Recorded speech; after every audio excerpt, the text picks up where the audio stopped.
नमस्कार प्यारे साथियों, एसएससी सीपीओ 2025 की आंसर की आपको पता है जारी हो चुकी है और आपने अपने स्कोर कार्ड देख लिए हैं, लेकिन अभी भी मन में संशय चल रही होगी, संशय पैदा हो गया होगा कि कितने नंबर मेरे आ सकते हैं, कितनी कट ऑफ जाएगी, क्या मुझे फिजिकल की तैयारी करनी चाहिए, क्या मैं सीजीएल की तैयारी करूं, दूसरे एग्जाम की तैयारी करूं, या मैं इसमें अच्छे से प्रिपरेशन करूं ताकि मेरा फाइनल में सिलेक्शन हो जाए। देखो भाई, हमने इसकी डिटेल्ड वीडियो है वो बनाई है, सब चीजों को ढंग से डिस्कस किया है और एक बहुत ही एनालिटिकल आंकड़ों के ऊपर आधारित है। वो एक एक्सपेक्टेड कट ऑफ आपको बताऊंगा, उतने मार्क्स आपके आए तो आप निश्चित तौर पे एग्जाम देने के लिए, दूसरा एग्जाम देने के लिए एलिजिबल हो जाओगे भाई। चलिए बात करते हैं हम वैकेंसी की। पहले बात कर लेते हैं पिछले साल की कट ऑफ की, बात कर लेते हैं 2024 की। 2024 में जो आपकी वैकेंसी थी वो मेल कैंडिडेट की जो है टोटल वैकेंसी कितनी थी, 4126 वैकेंसी थी 2024 में, जबकि महिलाओं के लिए वैकेंसी कितनी थी, 369 थी। और यही बात अगर डिपार्टमेंटल कैंडिडेट्स की बात करें तो 12 पिछली बार थी, 12 ही इस बार है। ठीक है, पेपर के लेवल का भी जिक्र करेंगे, लेकिन उससे पहले हम सिंपल एक मैथमेटिकल एनालिसिस कर लेते हैं कि भाई साहब जैसे जैसे 4126 और 369 है वैकेंसी है, वो 2025 में बढ़कर 4741 तो हो गई है पुरुषों के लिए और 455 हो गई है महिलाओं के लिए टोटल।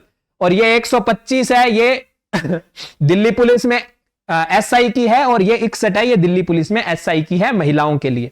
पिछली बार की जब बात करें तो जनरल की जो सामान्य कट ऑफ है वो 119.8 यानी कि लगभग 120 पॉइंट है, वो कट ऑफ गई थी पुरुषों के लिए। और यूआर के लिए जो क्वालिफाइंग मार्क्स थे वो कितने थे, 135 फीमेल कैंडिडेट्स के लिए, क्योंकि फीमेल कैंडिडेट्स की जो वैकेंसी है वो बहुत ही कम थी, लगभग 1/10वां भाग थी, इसलिए जो कट ऑफ है वो कंपैरेटिवली पुरुषों की ज्यादा हायर गई थी। अब अगर बात करें वैकेंसी की तो हम सिंपल सा देख रहे हैं कि यहां पे 41 है और यहां पे 47 है, 8 5 40, 8 6 48।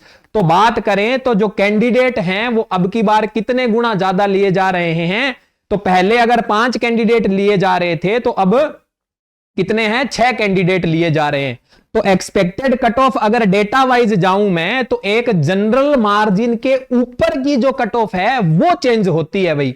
तो जनरल मार्जिन अगर मैं बात करूं सबका तो सबसे कम वाला डेटा लेता हूं 82 डेटा है, उसके ऊपर का जो डेटा है ना 18 और 20 कितना हो गया 38, यानी कि 36 मान के चलो। इस 36 की जगह 6 का फैक्टर 36 है तो 5 का फैक्टर 30, यानी कि अगर 82 से 30 की बात करूं तो लड़कों के लिए कट ऑफ रह जाएगी 112 अंक।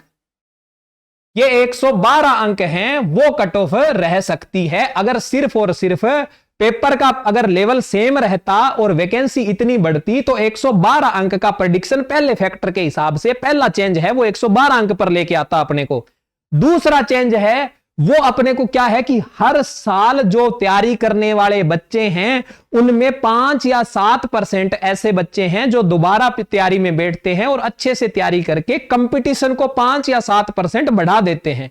हम अगर 10% अगर कंपटीशन को बढ़ा हुआ माने, 5% कंपटीशन को बढ़ा हुआ माने तो 5% इसमें अंक और जोड़ दो, 100 के पीछे 5 तो 112 के पीछे मैं 6 अंक जोड़ देता हूं। 6 अंक जोड़ दिए तो पिछले बार की और इस बार की वैकेंसी में कट ऑफ है वो 118 बैठती है आपकी। ये 118 कट ऑफ है, वो पेपर का लेवल अगर सेम रहता है तो पिछली बार की 120 की और इस बार की कट ऑफ है वो लगभग बराबर रहने की संभावना थी। लेकिन जैसे जैसे मैंने पेपर देखे हैं, एक तो सेक्शनल कट ऑफ है, उसकी वजह से थोड़ा सा डिप आया है। जो बच्चे मैथ और रीजनिंग में जिन्होंने अच्छे से टाइम, जिनको ज्यादा टाइम की जरूरत पड़ती थी उनके लिए पेपर आसान होता था पहले, क्योंकि वो इंग्लिश और जीके में समय बचा लेते थे। लेकिन इस बार इंग्लिश और जीके में समय नहीं बच पा रहा है, उनका सेक्शनल टाइम दे दिया गया है, उसकी वजह से जो कट ऑफ है उसमें थोड़ा सा गिरावट आने की संभावनाएं हैं। तो मैं उसका एक छोटा सा हिस्सा इसमें से माइनस कर लेता हूं, वो माइनस कर लेता हूं 4 अंक। तो तीसरा फैक्टर लगने के बाद हमारी कट ऑफ है वो 114 अंक तक पहुंचती है। ये कट ऑफ 114 अंक तक पहुंची है। अब बात कर लेते हैं पेपर की, जो है मुश्किल कितना था पेपर का लेवल कैसा था। तो पेपर का लेवल भाई, अगर ओवरऑल सारे एग्जाम्स की, सारे जो पेपर की बात करें तो सिर्फ टाइम फैक्टर की वजह से ही है वो थोड़ा बहुत फ्लक्चुएशन आने की संभावनाएं हैं। बाकी के पेपर के लेवल में कोई ऐसी ज्यादा अमूलचूल परिवर्तन नहीं है। कोई एक आधा नंबर है तो हम उसको इग्नोर कर सकते हैं। तो हमारी जो फाइनल कट ऑफ जो बैठती है क्लियर होने की, नॉर्मलाइजेशन के बाद की जो कट ऑफ है वो भाई कितनी है, 114 अंक निकल के आ रही है। 114 अंक जो कट ऑफ है वो हमारी यूआर की रहने की संभावनाएं हैं, यानी कि कम से कम 6 अंक का डिप लगेगा। 114 इसकी है, बस इसी के कोरेस्पोंडिंग आप अपना आइडिया लगा लीजिएगा कि 6 अंक का डिप आ रहा है कट ऑफ में, उसी के कोरेस्पोंडिंग बाकियों में 6 नंबर का, 6 का 5 का, इस हिसाब से डिप लगेगा। फिर फीमेल कैंडिडेट की बात कर ले तो फीमेल कैंडिडेट की है 4 और 4:5 में है, 4:5 में वैकेंसी है। तो 4:5 है। एक जनरल डेटा माने तो जनरल डेटा 98 यानी कि 100 यानी कि 35 है, 35 या 36, तो 36, 9 चौके 36, 35 है, 7 चौके 28 यानी कि 7 नंबर का डिप लगेगा। तो पहला फैक्टर आ जाएगा 128। 128 के बाद हमने माइनस कर लिया था, प्लस 1 किया था, जनरल डेटा 6 और -2, तो 130 कट ऑफ है वो फीमेल की रहने की संभावनाएं हैं।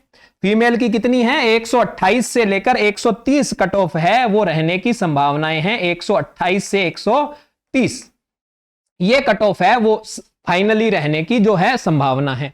130 से लेके 128, या एक फैक्टर और नहीं लगाया, हाँ 126 से 128, 126 से 128 है वो रहने की संभावना है। एक वो -4 वाला फैक्टर है, +6 करेंगे तो 32, -4 करेंगे तो 28, या +6 करेंगे तो 30, -4 करेंगे तो 26। तो ये 26 और 128 के बीच में यूआर की कैटेगरी फीमेल के लिए रहने की संभावना है। अगर ओवरऑल डिप देखें तो 7 से 9 नंबर का डिप रहता है, तो इवेंचुअली ये 9 नंबर का है। ओबीसी की बात कर लें तो इसमें 120 के आसपास कट ऑफ है वो फीमेल कैंडिडेट की रहने की संभावनाएं हैं। 120 नंबर की कट ऑफ जा सकती है, ठीक है। इसके बाद जो कट ऑफ है for male departmental candidate Delhi police, इसमें मैं आपको बता देता हूं कि भाई कट ऑफ है वो हाई जाएगी। यूआर की 134 है, तो 5% तो पेपर टफ का है वो गिरेगा, लेकिन उतना ही जो कैंडिडेट है उनका लेवल स्तर बढ़ जाता है तो वो बरकरार रहती है। तो ये जो वैकेंसी, ये जो कट ऑफ है ये बरकरार रहने की संभावना है। ये कट ऑफ है, इसमें कोई परिवर्तन आने की संभावना नहीं है। जितना पेपर थोड़ा सा लेवल अगर आपको टफ लगा है, या जो नॉर्मलाइजेशन जो सेक्शनल कट ऑफ है उसकी वजह से जो गिरनी चाहिए, जितने फैक्टर से गिरनी चाहिए उतने ही फैक्टर से क्या है कंपटीशन बढ़ जाता है हर साल। आपने देखा होगा अगर सेम स्तर पे जैसे 2015, 14, 15 और 16 में जितने भी पेपर हुए थे उनका स्तर है वो सेम ही था, तो कट ऑफ आए साल 4-5 नंबर है वो जंप कर रहा था, शूट कर रहा था।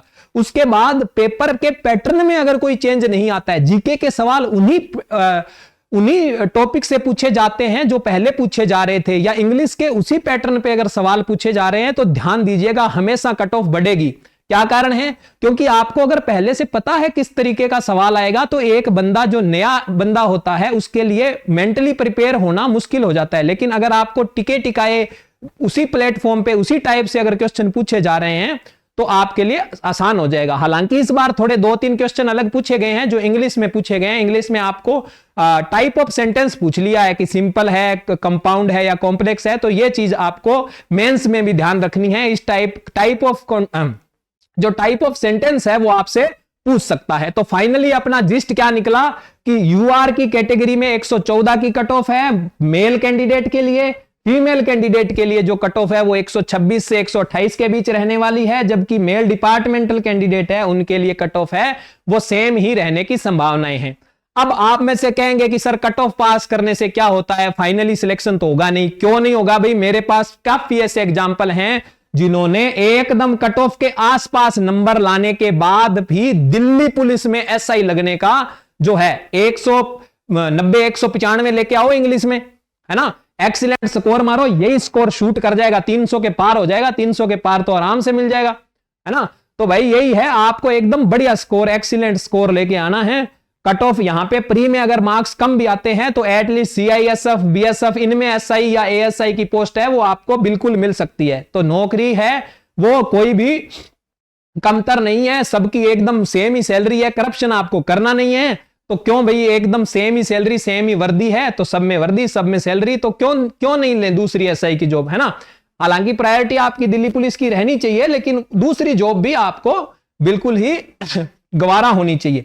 ये सारी बातें हमने सीखी हैं और अब आपको बता रहा हूं फिजिकल की प्रैक्टिस है वो स्टार्ट कर दी होगी आपने। रेगुलर दौड़ कीजिए, अपना जंप का अभ्यास कीजिए और ध्यान दीजिए जंप की प्रैक्टिस है, हमेशा पहले रनिंग करवाने के बाद वो जंप करवाते हैं, तो ध्यान रखना जंप और उसकी जो लॉन्ग जंप की और हाई जंप की जो आपकी प्रैक्टिस है वो बाद में करिएगा। पहले आपको क्या करनी है, रनिंग करनी है। पहले आपको 1600 मीटर की जो रनिंग करनी है ना, 5 मिनट में 7 मिनट में जो भी टाइमिंग है 5 मिनट 40 सेकंड का, तो उसमें आपको पहले रनिंग करनी है, उसके बाद लॉन्ग जंप और हाई जंप की प्रैक्टिस कीजिएगा, ताकि आपको पता चले कि आपके स्टेमिना कितना का है। इतनी दौड़ करने के बाद आपकी टांगे खुल भी रही है या नहीं खुल रही है ना। चलिए भाई, थैंक यू। फिर कोई नई अपडेट के साथ फिर हाजिर होऊंगा, तब तक के लिए चैनल को कर दो सब्सक्राइब, वीडियो को करो लाइक और शेयर कर दो अपने दोस्तों के साथ जिनको कट ऑफ के बारे में पता नहीं है और जिनके मन में अभी भी डाउट है।